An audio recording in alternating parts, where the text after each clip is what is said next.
Hi there, and welcome back to the Energy Sector Heroes podcast. My name is Michelle Fraser, and every week I will speak with incredible people who share their lessons, experiences, and stories from their time spent in the energy sector. Hi there, and welcome back to this week's episode. If you're new to the show, then please take a second to subscribe and even consider sharing the show with just one other person. This week I am joined by Charles Hendry. Hello. Charles is the former Minister of Energy and also the visiting professor at Edinburgh University. Charles, would you like to introduce yourself, please? Well, Michelle, thank you so much for the invitation to join your podcast. And first of all, congratulations on doing it. I think it's wonderful that you do this. I think it's going to be so important to people in the industry to hear from other people and to help them to progress. And I was in politics for many years. I was a member of parliament for 23 years, basically. And I did energy policy for a large chunk of that. And then when the Conservative and Lib Dem coalition came in 2010, I was appointed energy minister and responsible for the oil and gas sector, for the nuclear sector, for the emerging offshore wind industry, and then also for our strategic relations with some of the countries where we had a lot of UK strategic interests. So the Middle East and Central Asia. And so a fascinating job. I did that for 2.5 years. And then when I left the government, then David Cameron asked me to be his trade envoy to Central Asia. So to Kazakhstan, Azerbaijan and Turkmenistan. And that became an area of particular interest to me going forward. And then I stood down from Parliament in 2015. And since then, I decided basically that energy was going to be more interesting than politics. Nothing has changed my mind since. And so I do some board work with Scottish Power on their grid business. I do some advisory. I do some academic. You mentioned my work at Edinburgh University. And I take just a general interest in where energy and geopolitics meet. And so sort of bringing people together where we've got energy discussions which need to be held. I was going to start off with a really easy question, but I was going to ask you, the energy sector in the UK, it is really good, but it has taken a downturn. Do you think it's going to come back? So the oil and gas sector in particular, I think you're referring to. Yeah. So the North Sea is in long-term decline. And that we know that it's a mature basin. We know that we've seen some of the big companies exiting. My priority would be to try and stretch out that period for as long as we can, because we're going to be using oil and gas for many years to come, for not just for my lifetime, for all of yours and young people even coming into the industry. That's still going to be an important part of the mix. Its role will change, but it's therefore, I think, in our national interest that we should find policies which continue to make the North Sea attractive. And so we can find new companies which are going to come in with specialist skills at how you deal with end-of-life resources. And then that means we depend less on imports. It won't make much difference to the price because these are global prices. But it will also help to decarbonize because the oil which we get from the North Sea, the gas which we get from the North Sea is of a lower carbon than that which we get from most other countries. So I think that for a range of reasons that we should be looking to extend that lifetime. And it does worry me that some of the signals at the moment are leading to companies closing their offices. ConocoPhillips have said that they're closing theirs. We've seen Apache, as was, saying that they're going to be leaving the North Sea early. And I think we need to make it so the North Sea is an attractive place. And there will be a transition, but we need to facilitate that transition over a number of years. So there's a really good prospect for the wonderfully skilled people who work in the sector to find really good, new, rewarding work as some of those old jobs inevitably come to a close. So do you think it's going to be achievable to stretch out the oil industry in the UK?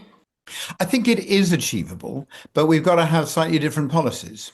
So the first one is we've got to review the tax system, which was introduced after the war on Ukraine when enormous profits were being made. And then the government added an extra levy on top. Well, that clearly isn't the circumstance now. And I think the government needs to look at reducing that. It needs, I think, symbolically to change its position on no new licenses. Because, in a way, if you say no new licenses, even if those might be relatively small compared to some of the ones we've had historically, it says a sort of puts a sign up saying we're closed for business. And I think people need to see that the government is committed to making this happen. I think it's good that we've got GB Energy being based in Aberdeen. That sends a good signal. But above all, I think it's the rhetoric which has to be positive and to say, look, there are some extremely good resources which are still there. And if we're going to make the most of those, we will need that gas to, even if it's just making sure that we've got electricity supplies when the wind isn't blowing, we're going to still need it for many other industry sectors, then that it is better that we use our own gas than we end up importing it. And so I think that's an issue of national security. And it also helps on decarbonisation, and it does have an impact on price as well. But for all of those reasons, I hope the government sort of moves its policy direction a bit just to say, okay, the North Sea can be more important than it is currently seen to be. But do you think that they'll do that? Because, I mean, you were saying before that if it didn't, we might have to import. Because importing would be maybe, I was going to say wrong, but it wouldn't be a good situation for the UK to be in, I would think. So that we're already net importers, and we get about 40% of those imports come from Norway through the Langeled pipeline. And that's a very secure and well-established connection. That we've also then got the LNG, which comes in from Qatar, from the US and elsewhere. I'm very worried about us being over dependent on sources of imports. And we saw what happened in Europe more generally when Russia went into Ukraine, and Germany and Italy in particular were far too reliant on a single source. Well, we're not in that situation in the UK. We have a wider range of companies and countries which sell their gas to the UK. But if we can reduce that amount of importing, then that has to be good for our energy security. As I say, that the LNG imports have a higher rate of carbon emissions than our own domestically produced gas will have. And so for those reasons as well, it makes sense to be looking at how we harness it. And I think we've just got to recognize and that the National Energy System Operator, who looked at how this whole system is going to work out into the 2030s, has said, look, we've got 30 plus gigawatts of gas generation in the system at the moment, and we will still have that into the 2030s. May not be used as much, but we'll have a lot of gas capacity still. So the independent people looking at this see there is a strong and important continuing role for gas. We can look to decarbonize that. We can take forward carbon capture and storage and technologies like that. But I don't think we're looking at our own best interests if we artificially curtail the life of the North Sea. And I think it also sends a very bad signal to those people who work in that sector. So I think the government is moving. We've seen them giving the licenses and approvals to some big fields recently. So we're starting to see that rhetoric changing. And I hope they'll continue to evolve that. Do you think that they'll continue to involve it though? I think they will. I think they will ultimately see that this makes so much sense, that this is the right policy for the UK. We're still going to be decarbonising our economy. We're still going to be seeing the rollout of renewables. We'll still be able to do that, but we'll do it in a way that reassures people that we will be able to have the power when we need it. We're less prone to interruptions. And so I think we will see them move in that direction. I hope so, because I know that with the recent layoffs with quite a lot of different companies, especially in and around Aberdeen, I think a lot of people would be worried that where the future lies for them. And I think there are certainly ways in which some of those skills can be deployed into other areas. The government's recent decision, very, very welcome decision, carbon capture, the Acorn project, which would bring big benefits to the northeast of Scotland. And so they're saying that we want to invest in some of those clean technologies. The opportunities in the northeast of Scotland for the offshore wind supply chain is going to be very significant as well. But at the same time, I think there is a recognition, I think we're seeing this from Number 10 and the Treasury too, that they now are increasingly recognizing that the oil and gas sector in the UK is something that needs to be preserved and valued.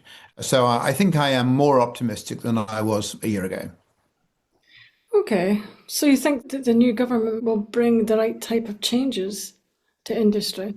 So I think they'll see that. And I think next year, when we look forward to the Scottish elections, so the new Scottish parliamentary elections, that they will then see that the SNP are advocating this, the Conservatives, the Reform, the Liberal Democrats are advocating this. I think then for the Labour Party uniquely not to be would put them in quite an uncomfortable position on such a key issue as far as the Scottish electorate are concerned. Okay, so there is going to be, bringing it back to the young graduates, there is going to be hope that they're going to manage to achieve getting jobs after they graduate, because there's so many of them. I get contacted all the time that they're quite worried about. Obviously, it takes ages to get your first job, but some of them are quite worried about whether they did the right degree in engineering and where their really future lies. So the whole time I meet people who are working in different parts of the energy sector, but who come back to having had an initial degree which was linked to the oil and gas sector. So as petroleum engineers, chemical engineers, electrical engineers, all of those are fantastically good qualifications. And we have, not just in the northeast of Scotland, but elsewhere, outstandingly good universities producing brilliant graduates. And I think people working in other parts of the energy sector are going to be saying, look, we really want to attract those people. So I think they're going to have qualifications which will always be in demand. And even as the oil and gas sector, as I say, will inevitably decline here, it won't to the same pace in other countries. People in that sector have always been willing to work overseas. I know you have as well. I think people have been willing to go to where the opportunities are. And then you'll also see that it's often many of those big companies with a traditional oil and gas background who are leading work into other sectors in the energy sector. So if you look at some of the work on which the Emiratis are doing on renewables, on solar and on wind, if you look at what's being done by some of the big oil and gas companies on carbon capture and direct air capture, if you look at some of the leading work which is being done in the sector, then they will be looking for people who've got the right skill set, who've shown that they can take on a very challenging and rigorous degree and achieve good results in it, and that they will still be in demand. It's a difficult time, I think, at the moment in the job sector, across all sectors. We're seeing the number of people unemployed going up a bit. We're seeing graduates struggling to find jobs.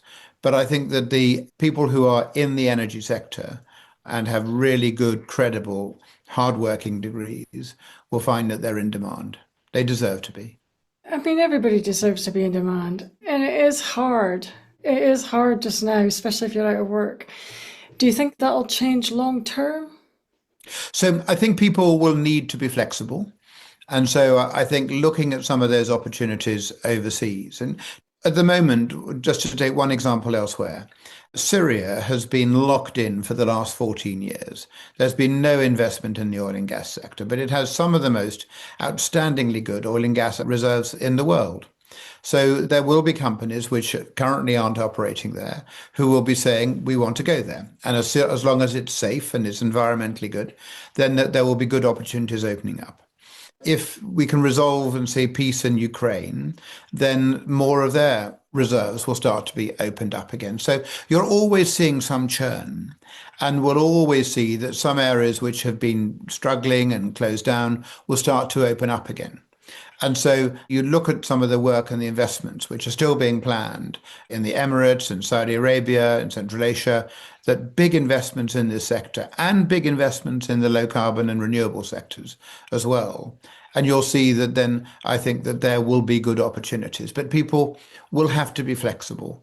And that if they're willing to be flexible, and the Scots have always gone out and conquered the world. I mean, the Scots are in the nicest way, from using their skills and working in difficult countries, and then that they've had fantastically good careers. One of the things which I always find most inspiring is if you're talking to somebody who has spent 40 years or longer in the oil and gas sector, or the energy sector more generally, as they're coming up to retirement, they have the same enthusiasm and passion and love for the sector that they had all of those years ago. And I think you'll find that the people who are doing those degrees will still find work in those sectors. The energy sector is growing, it's growing fast. And so as long as they're flexible, and as long as they're prepared to travel and look to new opportunities, then I think that there will be very good opportunities out there. But only if you move, though. Not everybody wants to move, though. No, but I think that if people who've gone into that sector have chosen a sector which is not universal. That if you've done tourism, you can work in any part of Scotland. If you've done something which is more linked to the oil and gas sector, it's much more bespoke. And I think that many of them will have been motivated by some of those global opportunities. And for young people, the chance to go and work in a fast changing, exciting country before they've got family commitments, sometimes even afterwards, that it is one of the things which I think attracts people into the sector. And that Aberdeen, for certain, will change. And I think the government strategy is to try and bring some of those new energy sectors there as oil and gas inevitably has to decline as we start to see those resources running down. And so there will be new opportunities locally, but then the world is still the oyster for those people who are coming through with those qualifications. And it's a rigorous degree, and companies love people who've done those sort of challenging degrees. Yeah, I agree as well, actually. But what opportunities can you see coming into Aberdeen in the future then? Well, so I think if you look, for example, carbon capture and storage, four projects so far announced by the government. The one just a few weeks ago is the Acorn project, which will be based in and around the northeast of Scotland. That will be one of the large carbon capture projects in the UK. That's where the CO2 will be taken out to sea and sequestrated in disused and depleted gas fields. That's going to be a significant job creator. We already know that the offshore wind industry is going to be enormous. It already is significant in Scotland. The government's approach is trying to say, how do we get more of those supply chain jobs here? And so that how do we get more people to invest in building the turbines, building the blades here? And you still need people with those extraordinary skills of working offshore to be able to put them up and to maintain them and eventually to dismantle them. It's a difficult thing for people who've gone into the sector, but decommissioning is going to be an important part of this. The legacy of trying to make sure that we leave the basin as clean as it can be is going to mean quite a lot of decommissioning work is going to be done. Some of that's incredibly high skill, the capping of the old fields, the removal of some of the structures are going to be extremely important tasks and some of the most demanding engineering jobs in the country. And those will be led out of the northeast of Scotland. So that I can immediately see a number of areas which will come forward. And I think at the moment people are anxious because they can see the change and they can't necessarily see the new opportunities stacking up. But all of those areas, I think, will be important going forward. And so for those who want to stay in the northeast of Scotland, then there will be good opportunities. But as I say as well, for others who are prepared to look around and go elsewhere, then the opportunities will be as formidable. And the legacy of Scottish engineers over generations has got such a good reputation around the world that then people will always be happy to take on people who've got their qualifications from Scottish universities. Do you think it's important to have your qualifications from a Scottish university? Well, I'm very biased because I got mine from the University of Edinburgh. I think that when you look there, mine wasn't oil and gas, but and engineering. But if you look at the global reputation and of that, so that you've got four Scottish universities in the top handful of universities in the world: Edinburgh, Glasgow, St Andrews, and Aberdeen. Added into that the work which is going on elsewhere in other universities, particularly on the engineering side, that then you've got unbelievably strong skills. And people are just used to working with people who've come from those universities. And so it will always stand people in good stead. But there are plenty of other good universities around the world, it has to be said. Yeah, I think so too, actually. Although I got my all my engineering qualifications from Aberdeen as well. But going back to what you were saying before, change is really hard. It is hard for a lot of people. A lot of people don't like it. Do you think that the new changes coming into the energy sector or the oil industry is going to be for the better? So I think it's probably inevitable that it happens. That for the North Sea, there is going to be a point when it is depleted and is run down. And that with all the best will in the world and the best skills and technology in the world, we can't change that basic geological fact. And so people who want to work in that sector will need to find jobs which are elsewhere, or they're going to have to diversify into other areas. We do need to decarbonize our economies, and the UK has done really well. We've decarbonized by 50% while still growing our economy by 80%. We've decarbonized more than any other major economy in the world. And I think that's a fantastic achievement. And there's a lot of public support for seeing that happen. But what we've got to ensure now is that as we take it forward, that we have energy security and we have affordability alongside the decarbonisation.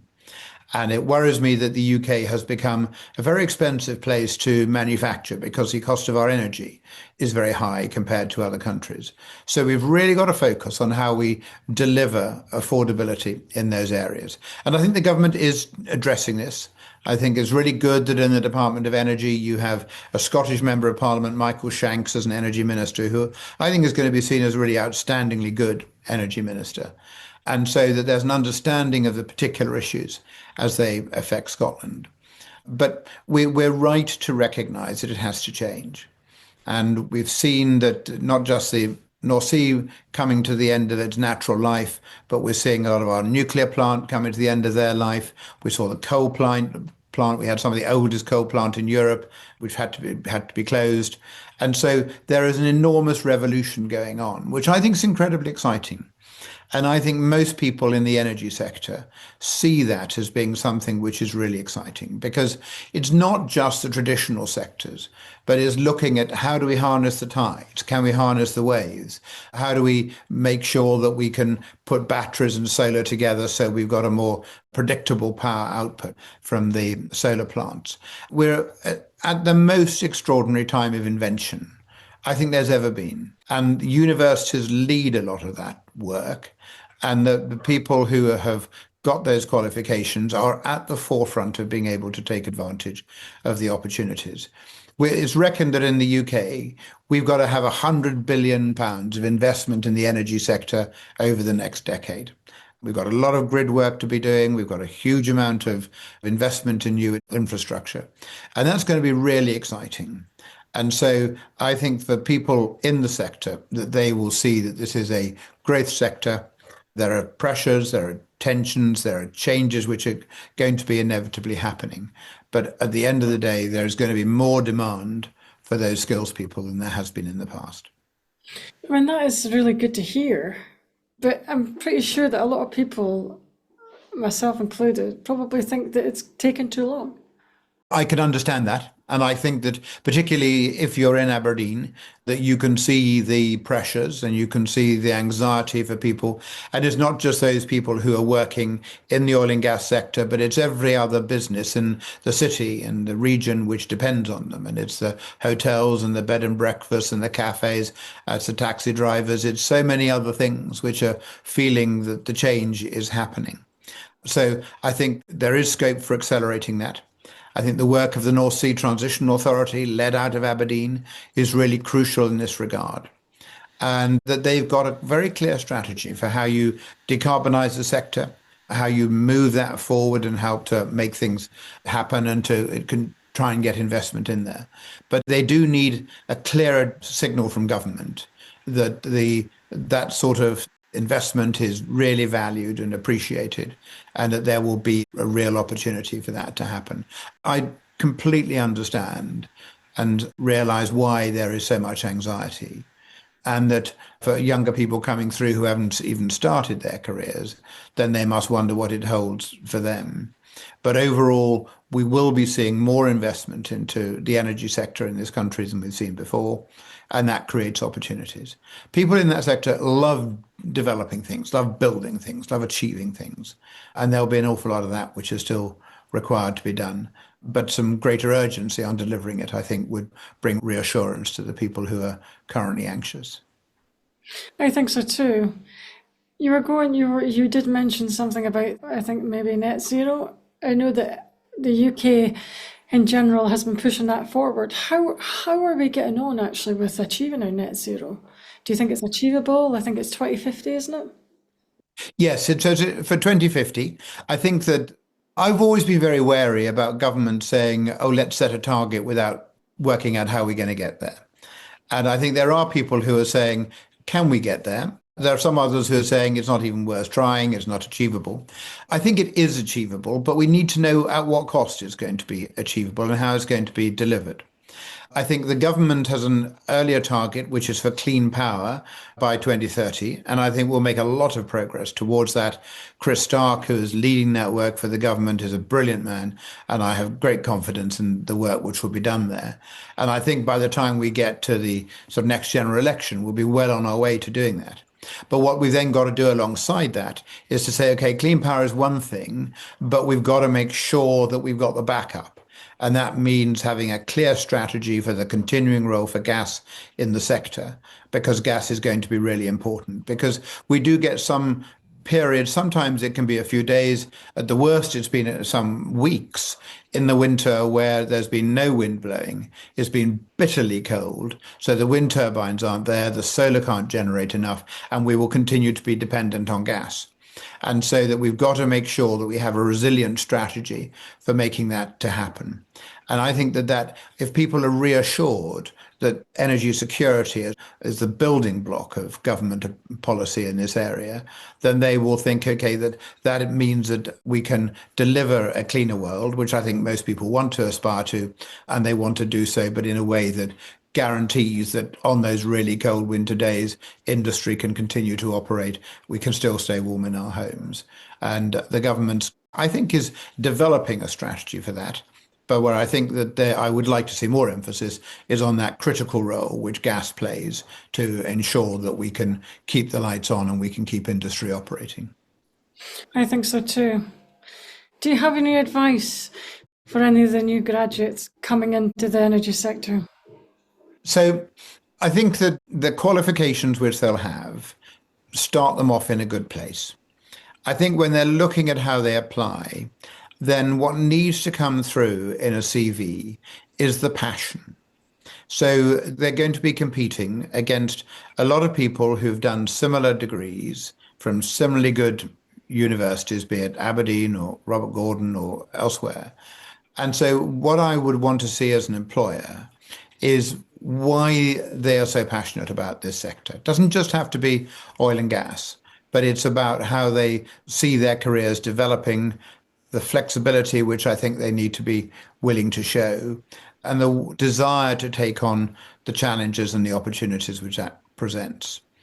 And I think that sort of helps to set them apart when their CVs come through. And then that they'll find that the people who are reading them say, I want to talk to this person. It's what do they do outside? That what have they done beyond their degrees as well to set them apart from other people? Have they had the chance to do work experience? Not easy always, I know. But what have they done alongside to make them stand out? Because anybody looking at CVs sees a large number which look relatively similar. And so you need to have something which makes people think, I really, really want to talk to this person. They've done some interesting things, they've been to interesting places, and they really believe in what we're trying to do. Okay, but it would be easy to stand out. It is easy to stand out at any age. How would you, any tips for doing that?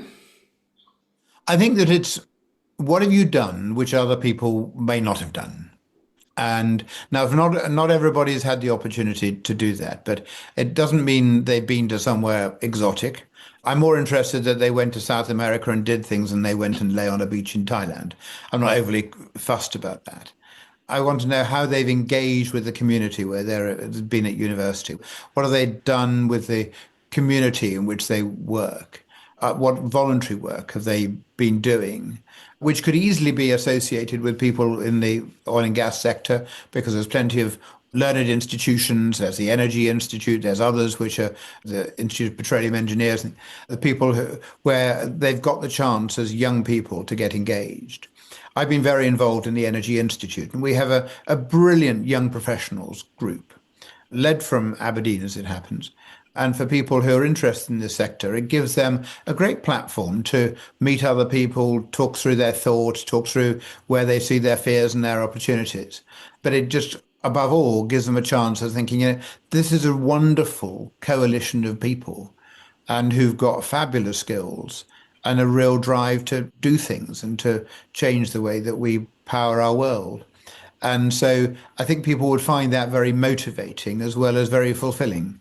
And so just take advantage, I'd say, of the existing organizations which are there. You don't have to create a new one, just be part of something which is already there. And then that just gives you the chance on a regular basis. You get to talk to industry leaders, the political leaders, the people who are going to be leading the next generation of inventions and discoveries, and that it can be hugely fulfilling in its own right. And all of these organizations have conferences, and then they have really reduced rates for the younger people because we recognize they're not in a position to come otherwise. And we all want to see that representation there from the next generation coming through.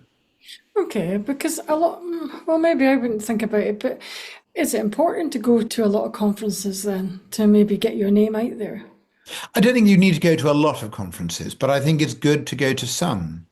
And that for example, the Energy Institute, our big one every year, is called International Energy Week. That used to be International Petroleum Week. That takes place in London in February. And the rates for young people going to that are really, really good value. But then you'll see some of the global industry leaders, the heads of some of the international energy companies coming. Some of the world's most significant energy ministers will be there. Some of the people leading on the technical side, on the financing side. And for many people who started off in the sector, remember that they may ultimately say, well, actually, I want to go into the financing, or I want to go into the regulatory side, or I want to go into the legal systems which go around it. And it just, I think, gives people a sense of how big the sector is. And it gives them a chance just informally to talk to industry leaders. And once you've spoken to them, you said to them, I really loved what you said. I'm really interested in what you're doing. And they say, send me your CV. And then rather than it just going into the normal way with loads of others, then it is following up on a conversation. So it doesn't mean you get the job more easily, but it does mean you get seen, get a better chance of it being seen. I think so too. I think going in with the job boards is quite hard. It's hard. I think you need to find other ways to try and find work. So I've got incredible faith in this generation of young people coming into the energy sector. I think that they have an level of application, a level of interest, enthusiasm and passion, which is really fabulous. And so I remain incredibly optimistic for what they're going to be able to achieve. The challenges which we all face, not just in the UK in our energy sector, but in every other country, that they're all immense. And it is a period of enormous change. But the opportunities for young people, therefore, to build really successful, lasting careers is, I think, incredibly good as well. I think so too. I think so too. I was maybe going to ask you one more last question. So, throughout your career, do you have any regrets? I tried not really to have regrets. I would have liked to have been energy minister longer. David Cameron had a reshuffle and I was moved on. I thought that was the best job in government. It was the only one I wanted to do. And I'd spent quite long years sort of getting to know it. But that happens. That's politics. That I had 23 very happy years in Parliament. I was incredibly lucky, I think, in that regard. But then at the end of it, I was ready to move on and to do other things. And I have sort of guiding principles of I work with people who I like and trust on things which I find are interesting. And so every day is interesting. Every day brings new ideas, new opportunities. And so even though many people think I'm well at the end of my career, I still find it as interesting and exciting as it ever has been. So overall, I think I try not to go through life with regrets. I think that means you don't see the opportunities as much as you might otherwise. I think that I recognize I've been incredibly fortunate. And if I can use some of that enthusiasm to inspire and help other people, then that's a great part of what I can do. And that is very wise words as well. Very wise words. Wise words. Okay, I'm going to wrap things up. So that's all the questions I have today. I would like to thank Charles for your time. That brings us to the end of another episode. Thanks for listening and see you next week. That brings us to the end of another episode. Thanks for listening. If you enjoyed the show, I'd like to gently encourage you to leave a 5-star rating wherever you listen to podcasts and share the show with another person. You can also follow me on LinkedIn or via my website, www.michellefraserconsultancy.com. Thanks again for listening and see you next week.